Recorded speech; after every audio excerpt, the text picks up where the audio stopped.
प्यारे विद्यार्थियों, ये व्याकरण का टॉपिक है संख्या ज्ञानम। कक्षा 8, 9, 10, 11, 12 सभी बच्चों के लिए ये टॉपिक है संख्या ज्ञानम, संख्या ज्ञान। बहुत से बच्चों की संख्याएं नहीं पता, 100 तक संख्याएं नहीं आती हैं, गिनतियां नहीं आती हैं, संस्कृत में लिखना भी। उस टॉपिक के बारे में आज अध्ययन करेंगे। तो सबसे पहले हम बात करें, देखिए संख्याएं लिख लेते हैं। 1, 2, 3, 4, 5, 6, 7, 8, 9, 10 और आगे लिख लो 11, 12, 13, 14, 15। ठीक है। एक की देखो, एक को हम कहते हैं, पुल्लिंग में तो एक है और स्त्रीलिंग में एका और नपुंसक लिंग में कहते हैं एकम। ये एक की संस्कृत है। यहाँ पे लिख देते हम, ये पुल्लिंग है, फिर स्त्रीलिंग है और फिर नपुंसक लिंग है। ये तीनों लिंगों में है। एक की संस्कृत 3 है। पुल्लिंग में एक है, स्त्रीलिंग में एका, नपुंसक लिंग में एकम। ऐसे ही द्वि, पुल्लिंग में दौ, स्त्रीलिंग में द्वे, नपुंसक लिंग में द्वे। 3 की संस्कृत पुल्लिंग में क्या होती है? त्रय। स्त्रीलिंग में होती है तिस्त्र है और नपुंसक लिंग में होती है त्रीणी। 4 की संस्कृत पुल्लिंग में होती है चत्वार है, स्त्रीलिंग में चतस्त्र और नपुंसक लिंग में होती है चत्वारी। वैसे बात करें हम इनकी संस्कृत है, एकम बोलते हैं। एकम माने एक, ये शब्द होता है मूल।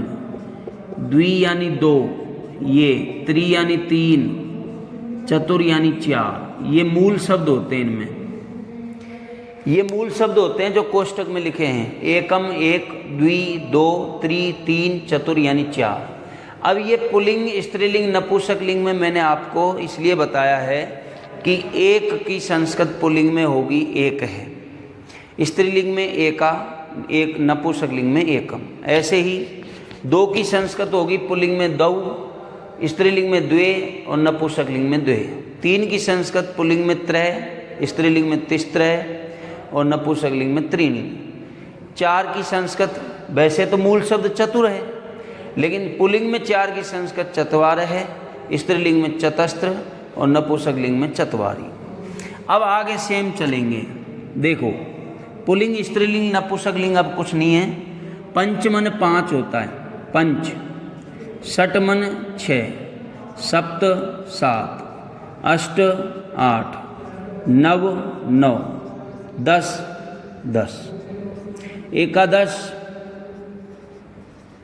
द्वादश, त्रयोदश, चतुर्दश, चतुर्दश, पंचदश, पंचदश। ठीक है भाई। चलो 15 के बाद अब यहाँ से हम ले लेते हैं 16, 17, 18, 19, 20, 21, 22, 23, 24, 25, 26, 27, 28, 29 और 30। 30 तक इधर हो जाएंगे। देखो 16 को हम कहेंगे षोडश, षोडश यानी 16। सप्तदश 17, अष्टादश 18, नवदश लिख दो, नवदश, नवदश या एकोनविंशति, एकोनविंशति, एकोनविंशति 19। नवदश, 9 और 10 19 और 1 कम 20। एकोनविंशति का मतलब हो, 1 कम 20, 1 कम 20 का मतलब 19। यहाँ पे हो जाएगा विंशति, विंशति यानी 20। ठीक है। एकविंश, एकविंशति, एकविंशति, एक विंशति कर लो या एकाविंशति, सही है, दोनों सही है। द्वाविंशति, द्वाविंशति 22, त्रयोविंशति 23, चतुर्विंशति, चतुर्विंशति, चतुर्विंशति 24, पंचविंशति 25,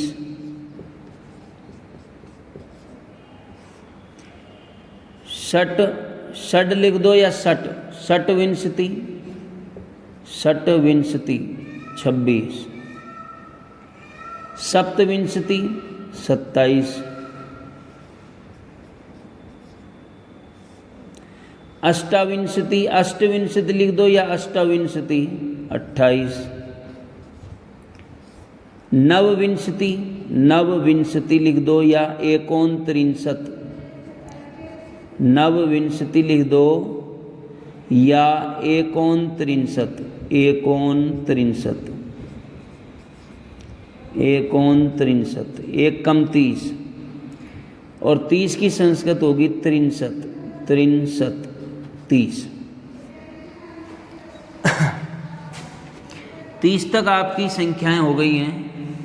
अब आगे हम चलते हैं 31, 32, 33, 34, 35, 36, 37, 38, 39, 40। ठीक है, चलते हैं आगे। 31 में एक त्रिंशत, एक त्रिंशत 31 की संस्कृत है। 32 की है द्वात्रिंशत, द्वात्रिंशत। 33 की है त्रियस्त्रिंशत, त्रियस्त्रिंशत। 34 की है चतुर्त्रिंशत, चतुस्त्रिंशत।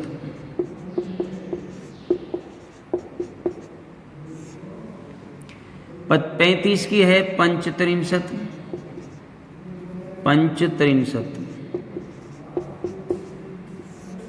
36 की है षड्त्रिंशत, षट लिख दो या षड्त्रिंशत। 37 की है सप्तत्रिंशत। 38 की अष्टात्रिंशत।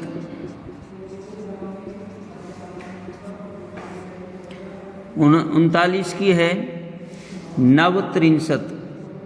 इसको हम ऐसे भी लिख सकते हैं 9 और 30, नवत्रिंशत, 9 और 30 39 हो गए। और भी लिख सकते हैं एकोनचत्वारिंशत।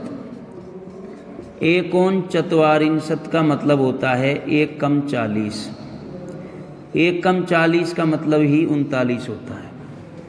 40 की संस्कृत है चत्वारिंशत। ठीक है, आगे बात करें हम 41, 42, 43, 44, 45, 46, 47, 48, 49 और 50। आज केवल आज हम 50 तक ही संख्याएं सीखेंगे, ज़्यादा नहीं। जितना हो सके आप 50 तक, फिर कल और 100 तक कर लेंगे, फिर 1000 बता देंगे आपको। 1000 को क्या कहते हैं, लाख को क्या कहते हैं, करोड़ को क्या कहते हैं। ठीक है, 41 को हम कहेंगे, देखो चत्वारिंशत हो गया, 1 चत्वारिंशत। 1 और 40 कितने हो जाएंगे, 41, 1 चत्वारिंशत। ठीक है, द्विचत्वारिंशत, द्विचत्वारिंशत 42। ये भ्रमित मत होना कि द्वि, सर यहाँ तो द्वा लिखा है, यहाँ आप कोई जरूरी नहीं द्वि लिखो, द्वाचत्वारिंशत भी लिख सकते हो, सही है। अब मैंने द्वा की जगह क्या लिख दिया मैंने, द्विचत्वारिंशत, वो सही है। आपका भी द्वाचत्वारिंशत भी सही है और द्विचत्वारिंशत भी सही है। आगे बात करें, त्रिचत्वारिंशत लिख सकते हो आप, त्रिचत्वारिंशत। इस तरह से लिख सकते हो, और दूसरा ऐसे भी लिख सकते हो, 43 दोनों सही हैं। आपको इस तरह लिखा मिलेगा जिन सही का निशान है 43। 44 का होगा 44, चतुश्चत्वारिंशत्,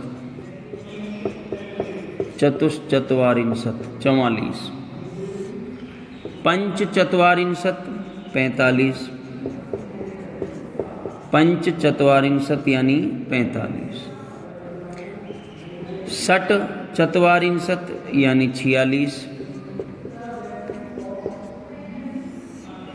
सप्तचत्वारिंशत् यानी 47,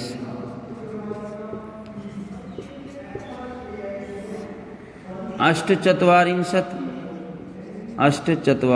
अष्ट लिख दो या अष्टा, अष्ट या अष्टा चत्वारिंशत् 48, नवचत्वारिंशत् यानी 49। ऑब्लिक में आप 51 भी लिख सकते हो, 51, 1 कम 50, 1 कम 50 को हम 49 बोलते हैं, ठीक है। और 50 यानी 50। तो विद्यार्थियों आज आपको 50 तक ही संख्याएं याद रखनी हैं और याद करनी भी हैं। इनको कॉपियों में लिख लेना। कॉपी में लिख के आपको जब ऐसा लगे कि हमने लिख लिया, याद हो गए, तो आप मन से 50 तक कोई संख्या लीजिए और उनको लिखना स्टार्ट कीजिए। जैसे हमने लिखा है, ये संख्या है एकम द्वि त्रि चतुर पंच षट सप्त अष्ट नव 10, फिर एकादश द्वादश त्रयोदश चतुर्दश पंचदश षोडश सप्तदश अष्टदश या अष्टादश नवदश या एकोनविंशति या विंशति। इस तरह से आपको यहाँ तक 30 तक लिखाया है। फिर आगे 31 से 40 तक है, फिर 41 से 50 तक है। तो मैं आशा करता हूँ कि 50 तक आपको गिनतियाँ समझ में आ गई होंगी। ये जो लिख रहे हैं ये पुल्लिंग में एक के लिए कौन सी यूज होगी? संस्कृत एक है। स्त्रीलिंग में एका और नपुंसक लिंग में एकम। ये मूल शब्द है जो कोष्टक में लिख रहा है। पुल्लिंग में 2 के लिए दौ, स्त्रीलिंग में द्वे, नपुंसक लिंग में द्वे। ये मूल शब्द है द्वि, समझ गए।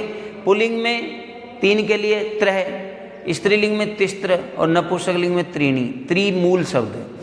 पुल्लिंग में 4 की संस्कृत चत्वार है, स्त्रीलिंग में चतस्त्र और नपुंसक लिंग में चत्वारी। चतुर्मूल शब्द है। तो इस तरह से ध्यान होना चाहिए। 50 तक संख्याएं आज याद करो, बाकी करवाएंगे हम कल नेक्स्ट वीडियो में। धन्यवाद।